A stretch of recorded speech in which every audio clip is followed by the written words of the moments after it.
We do this because we realize that poverty.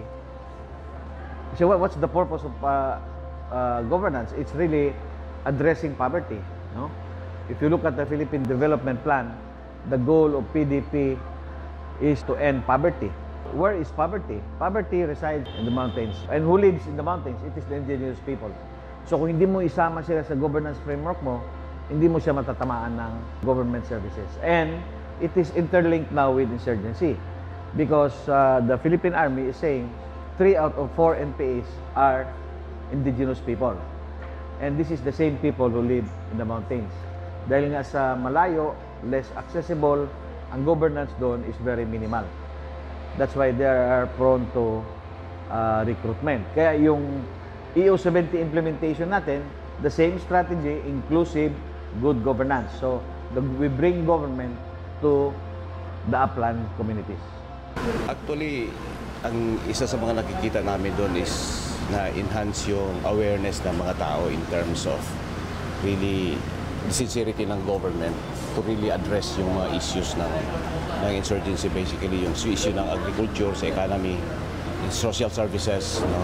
The fact na nag-set up na kami doon ng mga temporary learning sites para sa mga kabataan. Kung peaceful na yung community, malaya na makakapasok yung social services, yung agricultural services ng LGU, ng province, malaya na makakapasok. So, in the end, talagang magkakaroon ng improvement doon sa economic o sa quality of life ng mga tao. No? May tino-turn over po yung happy home ng province.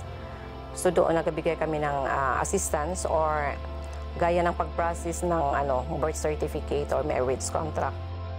Isa sa nahikayat noon na sumapi sa kilusang komunista si alias Kabadat na nabibilang sa white area ng New People's Army sa ilalim ng National Democratic Front.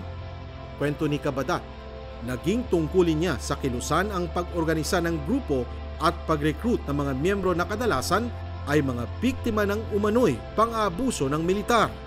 Estudyante noon si Kabadat nang mahikayat na sumapi sa kilusan. Aminado siyang namulat siya sa kahirapan dahil pagsasaka lamang daw ang ikinabubuhay ng kanilang pamilya. Yung nire-recruit namin, yung nahanapan namin ng yung nahanapan namin ng mga issue, mga biktima, para madali lang namin ma-recruit. Yun lang ang inaano namin. Mga biktima po na?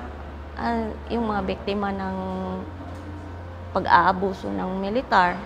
Ang Philippine Army natin, they are very successful in converting the masa into organizations. Yung tinatawag na people's organization. The Army has converted them, but the Army is not designed to give services. Army lang ang may task to address insurgency. Ganon yung situation. But with EU70 now, the Army will transfer to the governor the more than 40 organizations that they have organized na dating masa ng CPP, NPA, NDF para mabigyan namin ng serbisyo. So the third area is tinatawag natin white area or legal.